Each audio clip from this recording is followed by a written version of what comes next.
জাতীয় নাগরিক পার্টির অর্থদাতা কারা, শিবিরের টাকা উৎস কি জানতে চায় ছাত্রদল।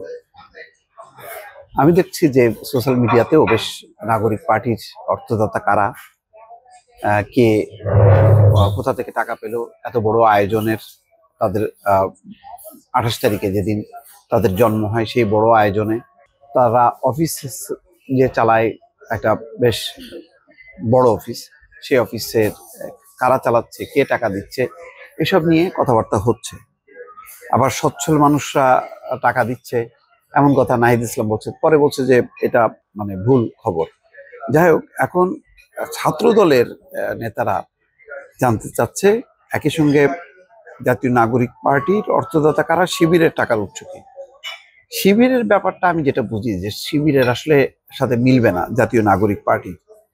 শিবিরের একটা সারা বিশ্বব্যাপী যেখানে যেখানে তাদের দল আছে এবং অনুসারীরা আছে, তাদের মানে নির্দিষ্ট চাঁদা আছে, সেই চাঁদা তারা পার্টি অফিসে দেয়। এবং মিডল ইস্ট থেকে আমি জানি, মিডল ইস্ট মালয়েশিয়া থেকে শুরু করে লন্ডন, আমেরিকা থেকে হিউজ পরিমাণ চাঁদা তাদের আসে দল চালানোর জন্য।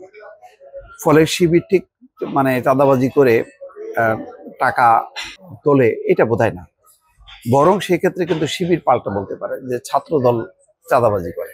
এবং ছাত্র দলের তৃণমূল পর্যায়ে কিন্তু এরকম অভিযোগ আছে, বিভিন্ন নেতার বক্তব্য ভাইরাল হয়েছে এবং ছাত্র দল বিভিন্ন ব্যবসায়ীদের হুমকি ধামকি মারছে, এরকম অভিযোগ কিন্তু আছে। সেটা বরং নিজেরা অনেক স্বচ্ছ হয়ে এই প্রশ্নটা সামনে রাখা উচিত। জাতীয় নাগরিক পার্টির ব্যাপারে আমার নিজেরও কনফিউশন আছে, তাদের এই বিষয়টা পরিষ্কার করা দরকার। তারা যে একেবারে চাঁদাবাজি করে যে উল্টায় দিচ্ছে তা না, কিন্তু কোনো কোনো জায়গায় তো সেটা করছে। যেমন কলা বাগানের এই ঘটনায় সমন্বয়ক সহ 12-13 জনকে অ্যারেস্ট করা হয়েছে, এটা কিন্তু সিগনাল। তার মানে করতে করতে কিন্তু এখন কিন্তু প্রশাসন দেখতেছে বেপরোয়া হয়ে যাচ্ছে, যৌথ বাহিনী এখন কিন্তু তাদেরকে ছাড় দেবে না। তো ফলে এটা প্রশ্ন তুলতে পারে, কিন্তু প্রসঙ্গটা হলো যে ছাত্রদল কতটা মানে স্বচ্ছতার সাথে পরিচালিত হয়, ছাত্রদলই বা কিভাবে চলে, তার টাকার উৎস কি। আগে নিজেদের টাকার উৎসটা, তাদের দল পরিচালনায় টাকা কোথা থেকে আসে, কে দেয়, কিভাবে খরচ হয়, এই বিষয়টা পরিষ্কার করে তখন অন্যদের কাছে জানতে চাওয়া উচিত। তা নাহলে কিন্তু পাল্টা কিন্তু ওই শিবিরও প্রচার চালাবে, ওই নতুন দল তারাও কিন্তু এক জায়গায় বলবে। এবং এইসব পাল্টাপাল্টি অভিযোগগুলো, এটা কিন্তু মানুষের মধ্যে রাজনীতিহীনতা, রাজনীতির প্রতি বীতশ্রদ্ধা দাঁড়ায়। সেটা আমার ধারণা যে সঠিক না। যাই হোক, নতুন আত্মপ্রকাশ করা রাজনৈতিক দল জাতীয় নাগরিক পার্টিকে কারা অর্থ দিচ্ছেন এবং ইসলামী ছাত্র শিবির প্রতিদিন 3 লাখ টাকার ইফতার আয়োজনের অর্থ কোথায় পায়, সেই প্রশ্ন করেছেন জাতীয়তাবাদী ছাত্রদল। প্রতিদিন 3 লাখ টাকা, এটা অনেক বড় অ্যামাউন্ট। শুক্রবার বিকেলে রাজধানীর নয়াপল্টনে এক সংবাদ সম্মেলনে এসব প্রশ্ন করেছেন ছাত্র দলের নেতারা। সংবাদ সম্মেলনে ছাত্র দলের সভাপতি রাকিবুল ইসলাম রাকিব এবং সাধারণ সম্পাদক নাসির উদ্দিন সহ কেন্দ্রীয় নেতারা উপস্থিত ছিলেন। তারা বলেন, দেশের কিছু ধনী ব্যক্তি এনসিপিকে অর্থায়ন করেছে বলে একটি আন্তর্জাতিক গণমাধ্যমকে জানিয়েছে দলটির আহ্বায়ক নাহিদ ইসলাম। অন্যদিকে ইসলামিক ছাত্র শিবিরের সাধারণ সম্পাদক নুরুল ইসলাম গণমাধ্যমকে তাদের ইফতার কর্মসূচিতে দৈনিক 3 লাখ টাকা ব্যয়ের কথা জানিয়েছেন।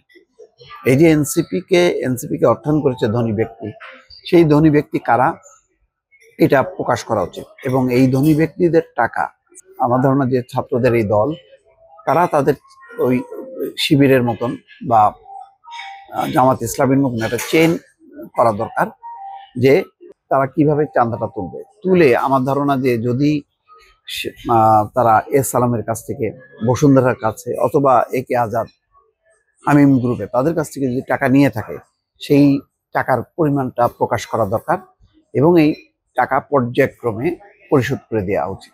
এই দায়টা কোনোভাবেই নেওয়া উচিত না, কারণ এই ব্যবসায়ীদের ভূমিকা শেখ হাসিনার সময় ভালো ছিল না। এবং তাদের কাছ থেকে যদি টাকা নিয়ে চলে, তাহলে তাদের বিরুদ্ধে কোনো কার্যক্রম তারা নিতে পারবে না।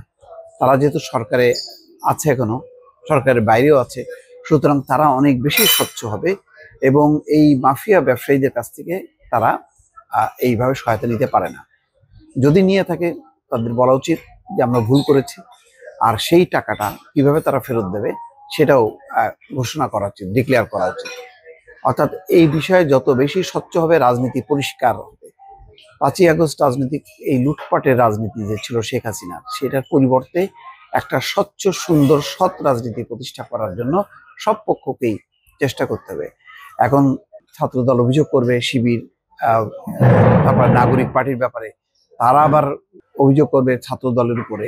এইগুলি কিন্তু ভালো কোনো লক্ষণ না। সুতরাং হুঁশিয়ার হওয়া উচিত সব পক্ষকে। দর্শক ভালো থাকবেন, আল্লাহ হাফেজ।